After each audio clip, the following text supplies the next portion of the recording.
जय हिंद मेरे प्यारे दोस्तों। मैं आपका दोस्त आशीर्वाद आपके लिए यह क्लास इन्फिनिटी वन एकेडमी की तरफ से दिलाई जा रही है, जिसमें आज हम 11th क्लास के हिस्ट्री के पार्ट 2 को पढ़ेंगे, यानी जिसमें हम राइटिंग एंड सिटी लाइफ के बारे में अध्ययन करेंगे और लेखन कला और शहरी जीवन कहते हैं।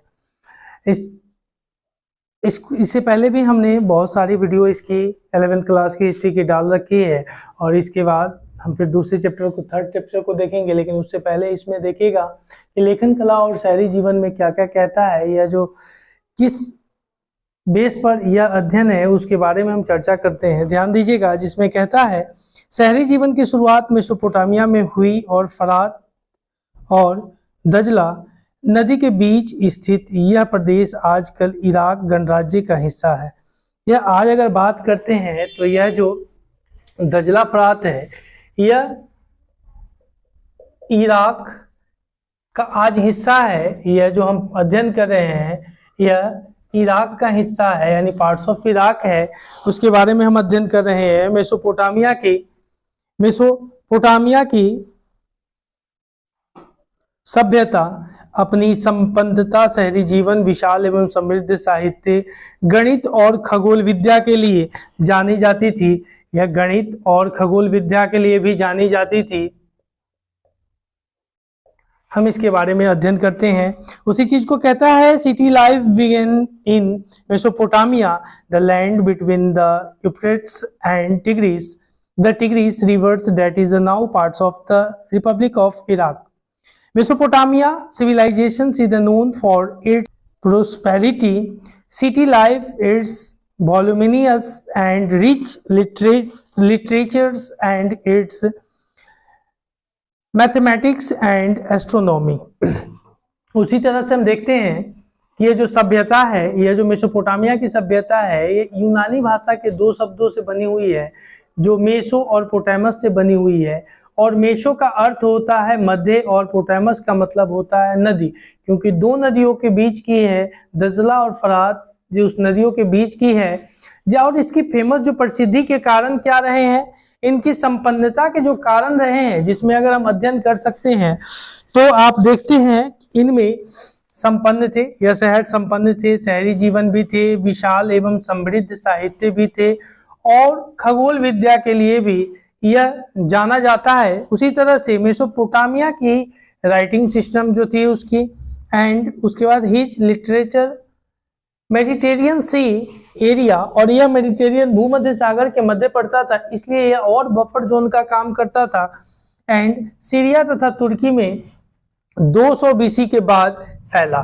ठीक है, 2000 बीसी के बाद यानी यह इसका स्प्रेड हुआ, और यह दो शब्द जैसे दजला और फरात यानी इन दो नदियों के बीच की क्षेत्रों को इंगित करता है, और इन दो नदियों के बीच की, इन दोनों रिवरों के बीच में यह सभ्यता फली फूली। चलिए, जिसमें इसकी खोज की अगर बात करते हैं 1840 में इसकी खोज हुई, जिसमें उरुक और मारी इसके दो शहर थे, इसी का खोज किया गया, कहा जाता है शहर थे।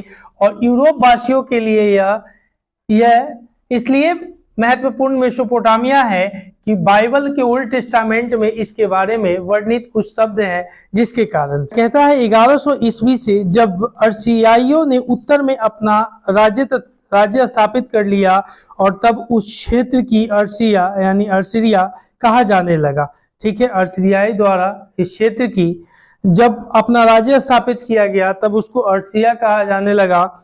उसके बाद कहता है about 1100 BC when the Assyrians established their kingdom in the north, their regions become known as Assyria। ठीक है, उसको अर्सिरिया के नाम से जाने जाने लगा। उसके बाद आगे देखिएगा, भाषा सिकंदर के समय में, यहाँ कुछ लैंग्वेज थी जो सिकंदर के समय में 300 कुछ ईस्वी से लेकर के 300 कुछ ईस्वी तक यह बढ़ने का काम करा। अगर हम इसकी लैंग्वेज की बात करते हैं तो इसमें जो सिकंदर, आपने सिकंदर महान का नाम सुना था, जो सिकंदर महान जिसको अलेक्जेंडर भी बोलते हैं, उन सिकंदर के समय में 336 से लेकर के 336 से लेकर के 323 ईसा पूर्व तक जिसको बीसी बोलते हैं, ईसा पूर्व तक कुछ क्षेत्रीय परिवर्तनों के साथ फलती फूलती रही। ठीक है।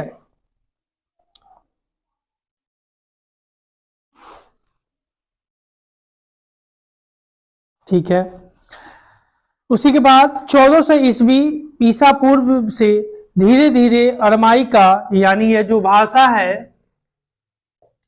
अरमाइक, यह अरमाइक भाषा है का भी प्रवेश हुआ। यह 1400 के आसपास 1400 बीसी की बात करते हैं, प्रवेश हुआ। और यह भाषा हिब्रू से मिलती जुलती थी। यह जो हिब्रू भाषा है, हिब्रू से मिलती जुलती यह भाषा थी। और 1000 ईसा पूर्व के बाद, यानी 1000 ईसा पूर्व यानी बीसी के बाद व्यापक रूप से बोली जाने लगी। और इसके बाद काफी यह फला फूला और इसको ज्यादातर लोगों ने यूज करना प्रारंभ किया। और यह आज भी इराक के कुछ भागों में बोली जाती है। यह आज भी बात करते हैं इराक के कुछ भागों में बोली जाती है। आगे चर्चा करते हैं तो फिर देखते हैं कि उसके बाद this language flourished till about Arab, उसके बाद Alexander's time 336 to 323 BC, with some regional changes occurring from 1400 BCE. Aramaic also trickled in this language similarly to Hebrew, जिसको हिब्रू बोलते हैं। Hebrew become widely spoken after 100 BCE, यानी before Christ era. It is still spoken in the parts of Iraq. ठीक है, आज भी Iraq के कुछ भागों में इस भाषा को, हिब्रू को बोली जाती है। ठीक है, हिब्रू से मिलती जुलती थी अरामाइक भाषा को आज भी इराक के कुछ भागों में यह बोली जाती है। ठीक है, लैंग्वेज है। मेसोपोटामिया में पुरातात्विक खोजों की शुरुआत 1840 के दशक में हुई और वहां एक या दो स्थलों पर, जैसे उरुक और मारी में, जिन पर आगे चर्चा करेंगे। और यही उरुक और मारी का यहाँ खोज 1840 में किया गया और इसकी चर्चा फिर आगे हम पार्ट में करते हैं, जिसमें कहता है archaeologically in the Mesopotamia begin in the 1840s at one of the two cities including Uruk and Mari, which is the discussed below. और यह उरुक मारी की अगर हम बात करते हैं, देख लीजिएगा, या बीसी नहीं, इसको एडी में लिखिएगा, एनोडोमेन में इसको लिखिएगा। ऐसा नहीं कि इसको बीसी में लिख दीजिएगा। 1840 कब, जब हमारी स्वतंत्रता की लड़ाई चल रही थी, उस समय इसकी खोज की जा रही थी। ठीक है, आगे देखिएगा। उसके बाद कहता है कि बाइबल के प्रथम भाग ओल्ड टेस्टामेंट में इसका उल्लेख कई संदर्भों में किया गया है।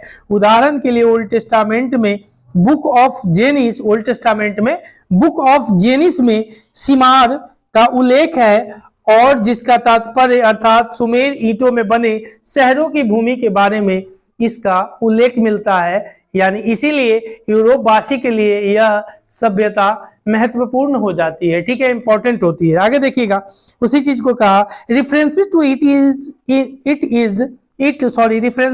It in the Old Testament, the first part of the Bible, उसके बाद for instant the book for the Genesis of the Old Testament refer to Shinar, meaning Shinar as the land of the bricks build cities.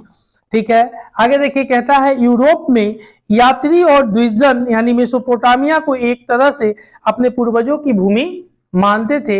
यानी जो scholar थे, यानी जो आने वाले Europe से आने वाले जो लोग थे, जो ट्रेवलर्स थे एंड जो स्कॉलर्स थे, वह इनको अपने पूर्वजों की, बाप दादा की संपत्ति माना करते थे, पूर्वजों की संपत्ति माना करते थे। आगे देखिएगा, कहता है यानी सन 1873 में एक ब्रिटिश समाचार पत्र में ब्रिटिश म्यूजियम, जो वहाँ म्यूजियम होता है, जो पुरानी वस्तुओं को रख रखाव का जगह होता है, म्यूजियम द्वारा प्रारंभ किए गए खोज अभियान का खर्च उठाया, जिसमें कहा in the 1873 British newspapers founded an expeditions of the British Museum to search for the tablet narrating the story of the flood mentioned in the Bible। ठीक है, यह एक यूरोप का जो वहां का अखबार था, उसने इसके बारे में बात उठाने का काम करा। कहता है कि बाइबल के अनुसार यह जल प्लावन पृथ्वी पर संपूर्ण जीवन को नष्ट करने वाला था।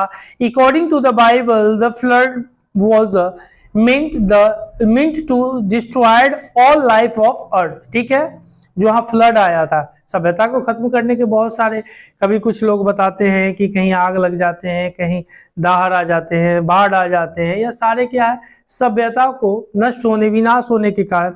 आगे कहा जीवन को पृथ्वी पर सुरक्षित रखने के लिए नोआ नाम के एक मनुष्य को चुना गया। बाइबल में लिखा गया है कि जीवन के कुछ हर लोगों में से एक ही को, नर मादा को उठा लिया जाए, मेल फीमेल को उठा लिया जाए, दूर ले जाया जाए जहां यह बाढ़ खत्म हो जाती है, और फिर उनको वहां छोड़ जाए, और फिर दूसरे जगह का वहां पे बनना होता है और दूसरे जगह का निर्माण होता है। उसी तरह से नाव में रखे सभी जोड़े सुरक्षित बन गए, और इस कहानी में मनुष्य को जीव शूद्र या क्या कहते हैं उतना पिष्टियम कहा जाता है। और यह जो कहानी है इसमें जीव शूद्र की बात करती है, जीव शूद्र, और दूसरा है उतना पिष्टियम, यही नाम है जो इस कहानी में वर्णित है। The principal of the character is the called the Ziusudra, जिसको हम लोग जियोशूद्रा, और दूसरे को हम लोग उतना पिष्टिम, ठीक है, उतना पिष्टिम कहते हैं। मेसोपोटामिया और उसका भूगोल, यानी मेसोपोटामिया एंड इट्स ज्योग्राफी के बारे में अब हम अध्ययन करते हैं कि मेसोपोटामिया का भूगोल और ज्योग्राफी किन मायनों में यह समृद्धि के उनके कारण बने हैं, और जिससे वह फली फूली सभ्यता आज भी लोगों के लिए, आपके लिए पढ़ने के लिए प्रेरणा का स्रोत है। ठीक है, देखिएगा इराक भौगोलिक विविधताओं का देश है। कहता है Iraq is a land of the diverse environments. ठीक है, उसके बाद कहता है यहाँ अच्छी फसल के लिए पर्याप्त वर्षा हो जाती है। इराक में अच्छी फसल जो उगाना है, यहाँ ईरान के बगल में इराक है, और यही आपको एशिया का जगह है, और इसी के ऊपर इसी का जो पड़ोसी देश है सीरिया इसका पड़ोसी देश है, जॉर्डन है, सऊदी अरब है, ईरान है, इसी तरह अजरबैजान है, ये सारे इसके पड़ोसी देश है। और यह मेडिटेरियन सी के लगभग एक देश छोड़ करके मेडिटेरियन सी के पास है, जिससे इनकी स्थिति बफर जोन के लिए अच्छी होती है। यहीं पे अगर आप चर्चा कीजिएगा तो आपको कैस्पियन सी ईरान के ऊपर मिल जाएगा, और इराक की जो सीमा है आप देखते हैं बहराइन वगैरह इन सब चीजों से उनसे मिलती जुलती है, और पर्शियन गल्फ इसी से सटे हुए हैं, जो अपनी सीमा को साझा करने का काम करता है इराक से। फिर देखिएगा कहता है अच्छी फसल के लिए पर्याप्त वर्षा हो जाती है, enough rainfall to grow crops. यहाँ 7000 से लेकर के 6000 ईसा पूर्व 7000 टू 6000 BC के बीच खेती शुरू की गई थी। अगर इराक की बात करते हैं, जो इराक है यहाँ पे 7K टू 6K एग्रीकल्चर प्रारंभ की गई थी। याद रखिएगा इतना में एग्रीकल्चर प्रारंभ की गई थी। हियर एग्रीकल्चर कहा here agriculture begins to between 7000 and 6000 BCE। स्टेपी घास के मैदान है, और यहाँ पे आप देखिएगा कि स्टेपी जो घास का मैदान है, इसी क्षेत्र में आपको स्टेपी ग्रासलैंड मिल जाता है। आगे देखिए पूर्व में दजला की सहायक नदियां ईरान के पहाड़ी क्षेत्रों प्रदेशों में जाने के लिए परिवहन का अच्छा मार्ग है।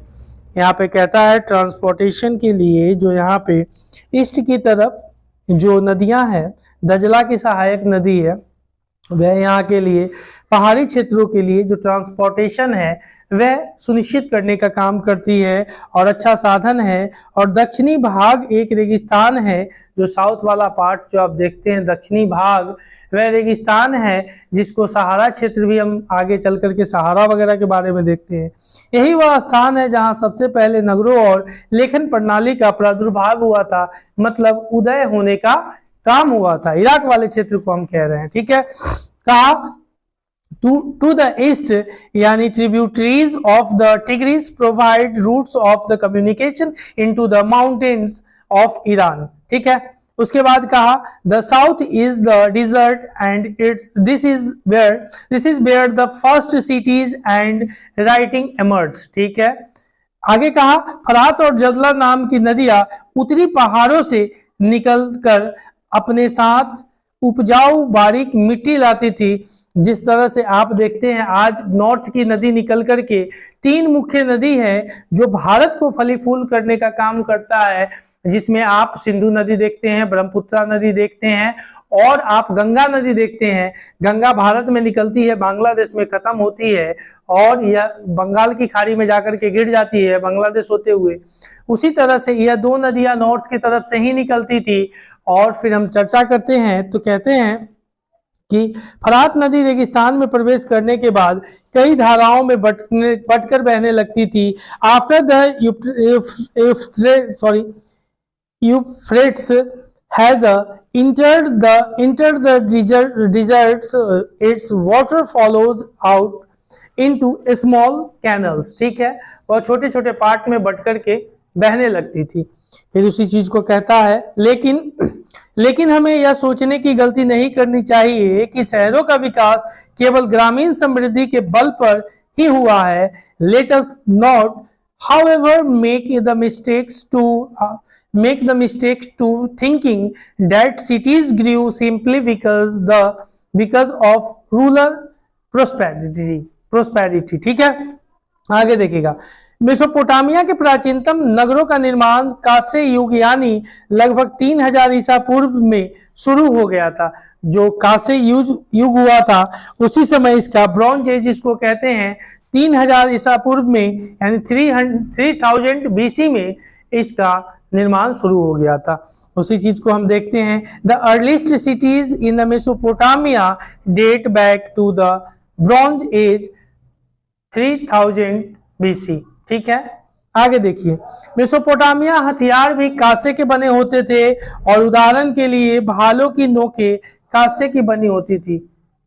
जो भाला होती थी ना, भाला, वह कांसे की बनी होती थी। Mesopotamia's weapons were also of bronze. For example, the types of the spears that you seen in the illustrations। ठीक है, शहरीकरण का क्या महत्व था? अगर हम चर्चा करते हैं जो सिटीज लाइफ, जो मान के चलिए जो शहरीकरण हुआ उसका क्या महत्व था, the significance of the urbanisation. तो हम देखते हैं कि जब किसी अर्थव्यवस्था में खाद्य उत्पादन के अतिरिक्त अन्य आर्थिक गतिविधियां विकसित होने लगती है तब किसी एक स्थान पर जनसंख्या का घनत्व बढ़ जाता है और इसके फलस्वरूप कस्बे बसने लगते हैं। एग्रीकल्चर सभ्यता होती है, कल्चर होती है, वहाँ पे केवल लोग एग्रीकल्चर को ही प्रमोट करते हैं। लेकिन जहाँ एग्रीकल्चर सोसाइटी नहीं होती है वहाँ पे लोग उद्योग धंधे सब कुछ को विकास करते हैं, इंडस्ट्री बनती है, गाड़ी मैन्युफैक्चरिंग वगैरह, दुनिया की लगभग सारी अदर एक्टिविटी वहाँ पे शामिल हो जाती है, उसको हम लोग देखते हैं। तो इसी तरह से इसके बारे में भी चर्चा करता है।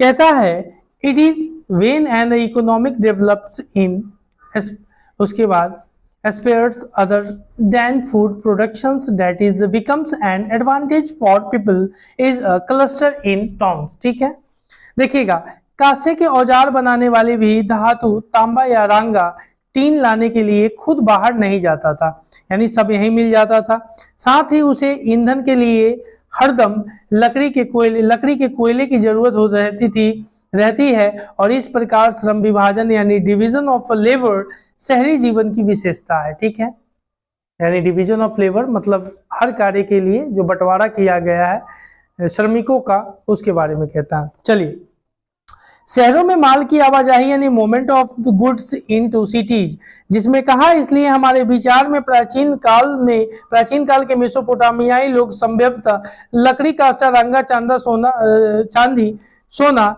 सीपी और विभिन्न प्रकार के पत्थरों को तुर्की और ईरान अथवा खाड़ी पार के देशों से मंगाते थे और जिसके लिए वे अपना कपड़ा और कृषि जन्य उत्पादन काफी मात्रा में उन्हें निर्यात करते थे। तो ध्यान दीजिएगा, उसी चीज को कहा so we can summarise that the ancient Mesopotamia could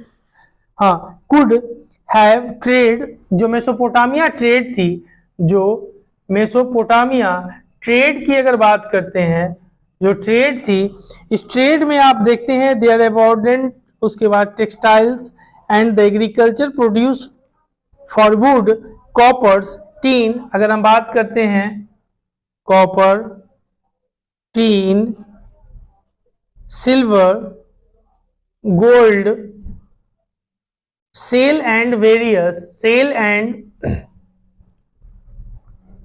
various stones from Turkey and Iran, और यह टर्की एंड ईरान से मंगाया जाता था, Turkey and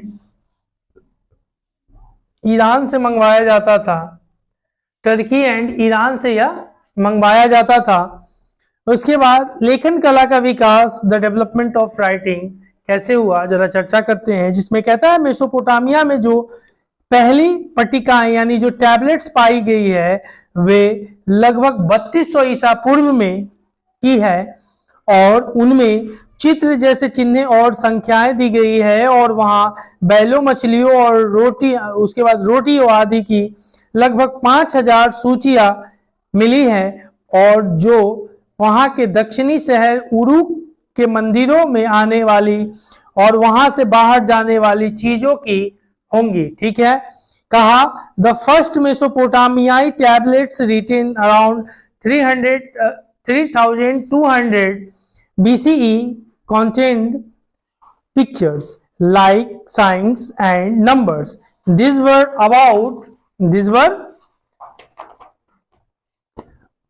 5000 list of oxen, fish, bread, loaves, etc.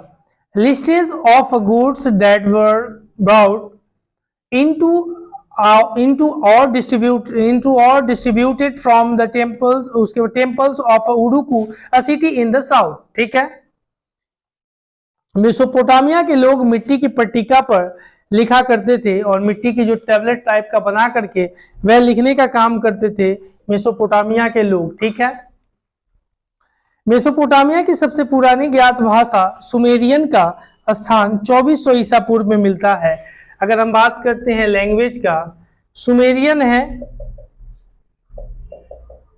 2400 के आसपास, इसका जो यह बीसी में ही है भाई, बीसी में ही है, और ईसा पूर्व के बाद धीरे धीरे अक्कादी भाषा ने लिया, और इसके बाद अक्कादी एक लैंग्वेज है, उन्होंने अक्कादी भाषा ने ले लिया लेखन का रिवाज, और ईस्वी में सन की पहली शताब्दी तक अर्थात 2000 से अधिक वर्षों तक चला, और यह 2000 से अधिक वर्षों तक चलने का काम करा। ठीक है, यह लैंग्वेज है। कहा Sumerians earliest known language of Mesopotamia was the gradually replaced after 2400 BCE by the Akkadi। ठीक है, यह सुमेरियन था,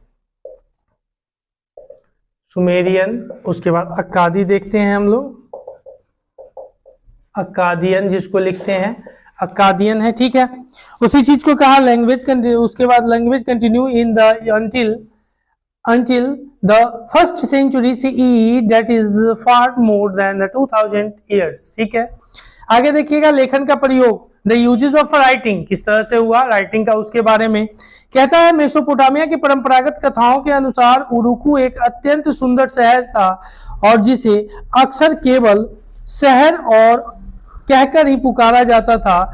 इसके बारे में अगर हम बात करते हैं तो यह अत्यंत सुंदर था। कौन? उरुकू, यह ब्यूटीफुल था, हाँ ब्यूटीफुल, बहुत खुशी हो गई, ब्यूटीफुल था।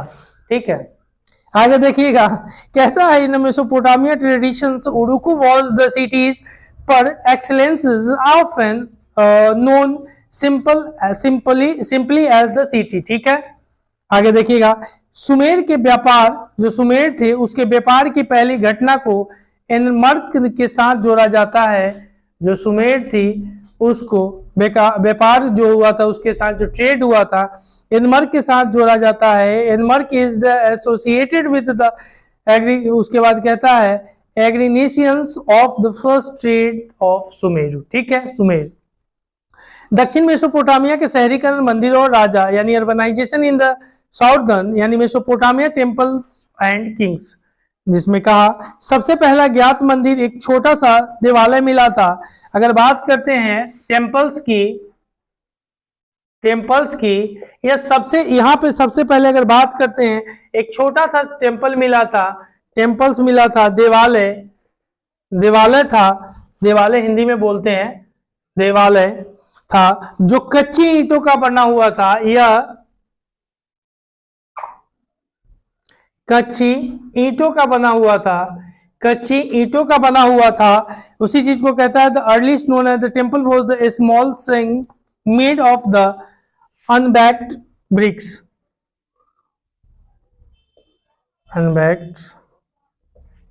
ठीक है। कहता है कि मंदिर विभिन्न प्रकार के देवी देवताओं के निवास स्थान थे और जैसे घर जो चंद्रदेव था, जैसे कहता है उर जो चंद्र देवता था, अगर मान के चलिएगा उर है, उर जो जगह था यहाँ पे चंद्र देवता था, चंद्र देवता, और इन्नाना जो प्रेम व युद्ध की देवी थी, और यहाँ पे एक और थी इन्नाना जो प्रेम और वॉर यानी युद्ध की देवी थी, ठीक है। और ये मंदिर ईंटों के बनाए जाते थे और समय के साथ बड़े होते गए।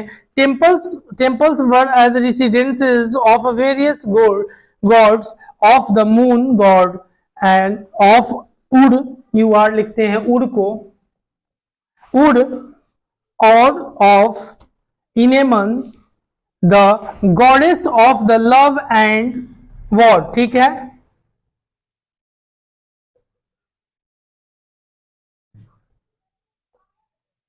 जिसको, ठीक है, of the goddess of the love, ठीक है। उसके बाद कहता है कि constructed in the BRICS temples becomes लैरिक्स, उसके बाद ओवर टाइम्स, ठीक है। इसके बाद कि मंदिरों की बाहरी दीवार कुछ खास अंतरालों के बाद भीतरी और बाहर की ओर मुड़ी हुई होती थी और यह मंदिरों की विशेषता थी। साधारण घरों की दीवारें ऐसी नहीं होती थी, लेकिन मंदिरों वाले में कुछ खास उसका डिजाइन होता था और उसको बनाया जाता था। कहता है but temples always had their outer walls,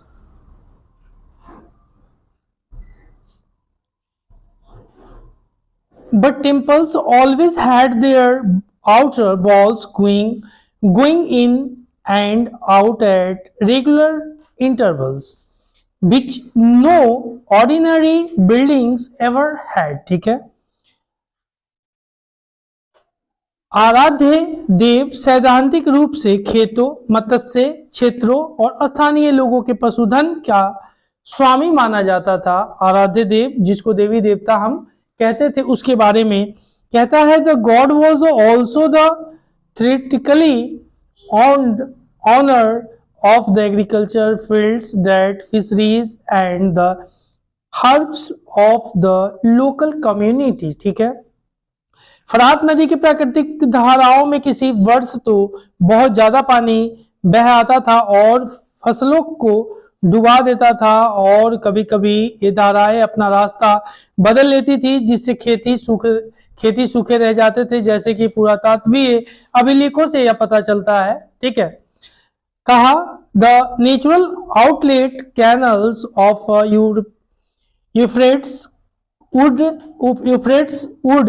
have too much water one year and flood the crops, and sometimes they would change course altogether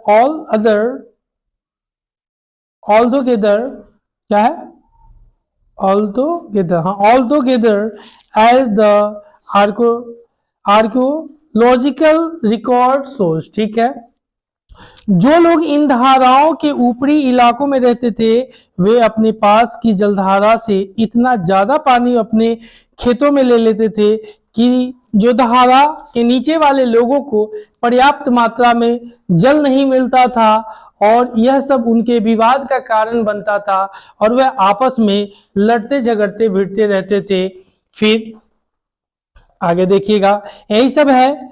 उसके बाद कहता है कि ये लोग अपने हिस्से की शेरनी में से गाद यानी मिट्टी नहीं निकालते थे और जिससे बहाव रुक जाता था, और नीचे वालों को पानी नहीं मिलता था, यानी माटी जो ऊपर से बह करके आती थी वो गाद वगैरह जो होता था खाली करना पड़ता था, वह नहीं करते थे, जिनसे पानी रुक जाता था और नीचे वालों को पानी नहीं मिलता था। और इसलिए मेसोपोटामिया के तत्कालीन देहात में जमीन और पानी के लिए बार बार झगड़े हुआ करते थे। उसके बाद कहा उरुक जो उन दिनों सबसे पुराने मंदिर नगरों में से एक था, और से हमें सशस्त्र वीरों और उनसे हताहत हुए शत्रुओं के चित्र मिलते हैं। आगे सावधानी पूर्वक किए गए पुरातात्वीय सर्वेक्षणों से पता चलता है कि 3000 BC के आसपास जब उरुक नगर का 250 हेक्टेयर भूमि में विस्तार हुआ तो उसके कारण दर्जनों छोटे छोटे गांव उजड़ गए और बड़ी संख्या में आबादी का विस्थापन हुआ। Careful archaeologist surveys have shown that around 3000 BCE before Christ era, when Uruk grew to the enormous in extent of 250 hectares, twice as large as a Mohenjo-daro would in be later centuries, dozens of small villages were the deserted। ठीक है, डिसर्टेड। कहा Uruk नगर 4200 ईसा पूर्व से 400 ईसा पूर्व के जैसे कहने का मतलब या 4200 ईस्वी से जो 250 हेक्टेयर का था वह 400 हेक्टेयर में बदल गया, उसकी बढ़त हो गई। ठीक है, आगे कहा एक अनुमान के अनुसार इन मंदिरों में से एक मंदिर को बनाने के लिए 1500 आदमियों में से 5 साल तक प्रतिदिन 10 घंटे काम किया करते थे। मतलब जो मंदिर थी, अनुमान एक मंदिर इन जो मंदिर बनती थी लगभग 1500 लेबर लगते थे, और इन लेबर को क्या कहता है कि 5 साल तक काम करा और इसमें 10 आवर एवरीडे के हिसाब से काम करा। ठीक है, आगे कहा it has been estimated that one of the temples took 1500 men workers 10 hours a day 5 years to build। 5 साल में बना, 10 घंटा डेली लगा। आगे देखिए क्या कहता है। इसकी वजह से 300 ईसा पूर्व के आसपास उरुक में खूब तकनीकी प्रगति हुई और इनके अनेक प्रकार के शिल्पों के लिए कांसे और औजारों के प्रयोग होता रहा, यानी bronze tools come into use for various crafts. ठीक है, क्राफ्ट्स। फिर कहा मूर्ति कला के क्षेत्र में भी उच्च कोटि की सफलता प्राप्त हुई, जो मूर्ति बनाते थे उसमें। कहा in sculptures there were super achievements. कहा स्लेट पत्थर के ऐसे शिलापट होते थे हैं जिन पर अभिलेख उत्कीर्ण किए जाते थे। Slates are strong slabs with inspirations और कार्विंग्स। ठीक है, अब देखिएगा शहरी जीवन, लाइफ इन द सिटी के बारे में, जिसमें क्या कहता है मेसोपोटामिया के समाज में एकल परिवार यानी न्यूक्लियर फैमिली को ही आदर्श माना जाता था। हालांकि एक शादीशुदा बेटा और उसका परिवार अक्सर अपने माता पिता के साथ ही रहा करते थे। पिता परिवार का मुखिया होता था। पैट्रियार्की सोसाइटी की बात करता है कि पिता की सत्ता को सर्वोच्च माना गया है। ठीक है, आज का भी तो समाज वही है ना, लेकिन शहरों में मैट्रियार्की यानी मैट्रिमोनी जैसे कहते हैं मातृत्वात्मक सत्ता की बात करते हैं, तो शहरों में माता की सत्ता चलती है, पिता तो बस कमा के देते हैं। ठीक है, आगे देखिएगा Mesopotamian societies the nuclear families was the norm although married son and his family is often उसके बाद कहता है resided with his parents। The father was the head of the family। ठीक है, आगे कहा उरुक मेसोपोटामिया का एक ऐसा नगर था जिसके साधारण घरों की खुदाई 1930 के दशक में सुव्यवस्थित ढंग से की गई उरुक का। ठीक है,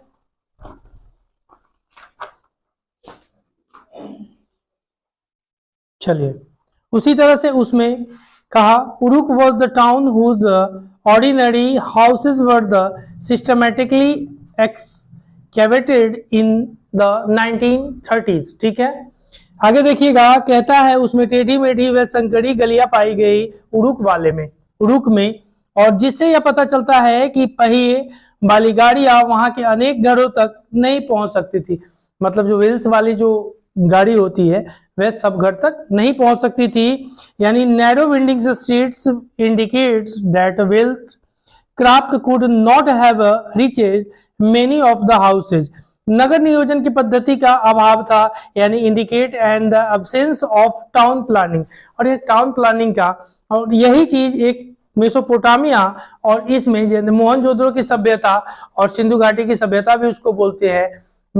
जैसे मेसोपोटामिया की सभ्यता और मोहनजोदड़ो की सभ्यता में एक डिफरेंस यही था कि जो मोहनजोदड़ो की सभ्यता थी वहां सिटी लाइफ थी और बिल्ड प्लानिंग के साथ उसको बनाया गया था, लेकिन मेसोपोटामिया में यह सिटी लाइफ जो गली वगैरह थी यह बिल्ड प्लानिंग के साथ इसको नहीं बनाया गया था, याद रखिएगा। आगे देखिए, कहता है जिनके विषय में ऊर् में पाई गई शकून यानी अपशकुन, शकुन मतलब अच्छा और बुरा जिसको कहते हैं, संबंधी बातें पट्टिकाओं पर लिखी मिलती है। जैसे घर की दहलीज ऊंची उठी हो तो वह धन दौलत लाती है, और सामने का दरवाजा अगर किसी दूसरे के घर की ओर न खुले तो वह सौभाग्य प्रदान करता है, और लेकिन अगर घर का लकड़ी का मुख्य दरवाजा भीतर की ओर ना खुलकर बाहर की ओर खुले तो पत्नी अपने पति के लिए यंत्रणा का कारण बनती है, मतलब दुखों का कारण बनती है। कहा देयर वर द क्या है super situation, there were the क्या कहते हैं super situations about houses recorded in on tablets at wood rise theirs hold thought wealth a front door that did not open towards another house's were lucky, but the main wooden door of a house is opened onwards yani instead of inwards, that while would be a torment to her husband, अपने पति के लिए दुखों का कारण बनती है। ठीक है, में नगर वासियों के लिए एक ही कब्रिस्तान भी था, यानी इससे पता चलता है कि जो मुर्दे होते थे उनको दफनाने की प्रक्रिया थी। फिर कहता है जिसमें शासकों तथा जनसाधारण की समाधियां पाई गई है, लेकिन कुछ लोग साधारण घरों के फर्शों के नीचे भी दफनाए हुए पाए गए हैं, मतलब इसी तरह से वह दफना दिए जाते थे। आगे देखिएगा, चलिए अब देखते हैं पशुचारक क्षेत्र में एक व्यापारिक नगर, जो पशुचारक क्षेत्र थे उसमें एक व्यापारिक नगर, ए ट्रेडिंग टाउन इन पस्ट्रल जोन, जिसमें कहता है 2000 बीसीई के बाद मारी नगर शहरी राजधानी के रूप में खूब फला फूला। कहा after 2000 BCE the royal Capitals of मारी फ्लोरिस्ट। ठीक है, फिर उसके बाद कहा मारी राज्य में वैसे तो किसान और पशुचारक दोनों ही तरह के लोग होते थे, लेकिन उस प्रदेश का अधिकांश भाग भेड़ बकरी चराने के लिए ही काम में लिया जाता था।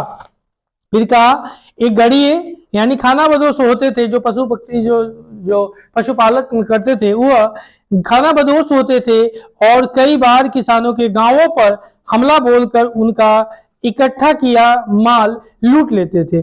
फिर कहा एक खाना बदोश लोग अक्कादी यानी एमोराइट, अर्सियाई और अर्मीनियन जाति के 3 जाति के हुआ करते थे, जिसमें यह लोग आप देखते हैं जो खाना बदोश नोमैडिक थे, अक्काडियंस थे।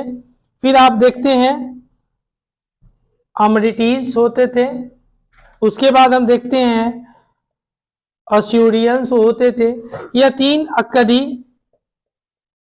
अक्कदी, एमोराइट और असीरियाई यही हुआ करते थे। और आगे कहता है कि मारी के राजा एमोराइट यानी समुदाय के थे, और ये जो एमोराइट है यही राजा इसी कम्युनिटी के थे, जो राजा थे इसी कम्युनिटी इसी समुदाय के थे। द किंग ऑफ मारी वर द एमोराइट्स, कहता है उनका पोशाक वहां के मूल निवासियों से भिन्न होती थी, और हर जगह के राजा का पोशाक वहां के निवासियों से भिन्न ही होती थी, कोई खास नहीं है। उन्होंने मेसोपोटामिया के देवी देवताओं का आदर ही नहीं किया, बल्कि स्टेपी क्षेत्र के देवता डैगन के लिए मारी नगर में एक मंदिर, यानी जो स्टेपी क्षेत्र के हमने बताया था, जो स्टेपी क्षेत्र थी और ईरान इराक वाले जो क्षेत्र बताया था उसके देवता जो थे डैगन थे, और जिसको डैगन बोलते हैं उसके देवता डैगन थे। कहता है मारी नगर एक अत्यंत महत्वपूर्ण व्यापारिक स्थल पर स्थित था और जहां से होकर लकड़ी, तांबा और रांगा तेल, मदिरा उस समय चलता था, मदिरा, ठीक है, हाँ जी, मदिरा और अन्य कई किस्मों का माल नावों के जरिए फरात नदी के रास्ते दक्षिण और तुर्की, सीरिया और लेबनान के ऊंचे इलाकों के बीच ले जाया जाता था। फिर आगे देखिए, सबसे महत्वपूर्ण बात यह है कि कुछ पट्टिकाओं में साइप्रस के द्वीप यानी अलासिया से आने वाले तांबे का उल्लेख मिलता है। मतलब उस समय अलासिया का भी जिक्र मिलता है और यह द्वीप उन दिनों तांबे तथा टीन के व्यापार के लिए मशहूर था। Most important tablets refer to copper from Alasia, the island of Cyprus, known for its copper and its war also an item of a trade। ठीक है, यद्यपि मारी राज्य सैनिक दृष्टि से उतना सबल नहीं था और परंतु व्यापार और समृद्धि के मामले में वह अद्वितीय था। कहा although the kingdom of the Mari was not military strong, it was the expansionally उसके बाद prosperous। ठीक है, आगे देखिएगा, मेसोपोटामिया संस्कृति में शहरों का महत्व क्या था उसके बारे में कहता है। मेसोपोटामियाई वासी शहरी जीवन के महत्व देते थे और यह जहां अनेक समुदाय और संस्कृतियों के लोग साथ साथ रह सकते थे। तो आज भी देखते हैं एक शहर में अनेक संप्रदाय के लोग आपस में रहते हैं और भाईचारे के तौर पर रहते हैं, मारकाट कम करते हैं। मेसोपोटामियंस valued city life in which people of many communities and cultures live side by side। ठीक है, मेसोपोटामिया के लोग को अपने नगरों का कितना अधिक गर्व था, इस बात का सबसे अधिक मर्मस्पर्शी वर्णन हमें गिलगेमिस महाकाव्य, यहाँ एक गिलगेमिस महाकाव्य था, गिलगेमिस यह महाकाव्य था कि अंत में मिलता है और यह काव्य 12 पट्टिकाओं में, इसमें 12 टैबलेट्स थे पर लिखा गया था। और ऐसा कहा जाता है कि गिलगेमिस ने एनमर्क के कुछ समय बाद उरुक नगर पर शासन किया।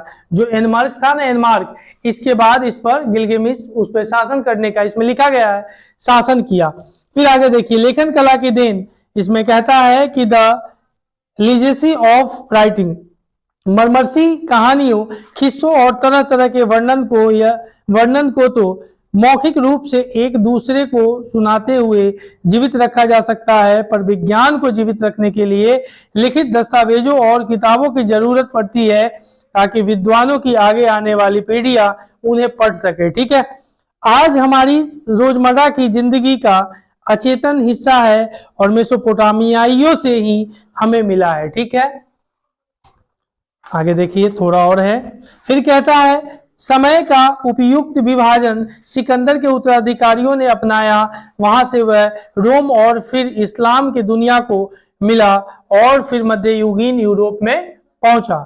ठीक है, उसी तरह एक पूराकालीन पुस्तकालय यानी एन अर्लियर लाइब्रेरी के बारे में बात करता है। कहता है लौह युग में, जो आयरन एज था, लौह युग में उत्तरी प्रदेशों के असीरियाई लोगों ने एक साम्राज्य की स्थापना की जो 720 से लेकर के 610 ईसा पूर्व तक अपनी उन्नति के शिखर पर रहा और यह साम्राज्य मिस्र तक फैला हुआ था। जो मिस्र है, इजिप्ट जिसको कहते हैं, वहां तक फैला हुआ था। In the Iron Age the Assyrians of the north created an empire at its highest between 720 and 610 BCE that stretched as far west and Egypt। ठीक है, west and Egypt। उसके बाद and an early archaeologist, जिसमें आरंभिक पुरातत्वविद था, दक्षिण कगार के एक शूरवीर नेबोपोलास्टर्स ने बेबीलोनिया को 625 ईसा पूर्व में असीरियाई अधिपत्य से मुक्त करवाया था। ठीक है, उसके बाद आगे कहता है कि उस समय से लेकर 539 बीसी में ईरान के एकेमेनिड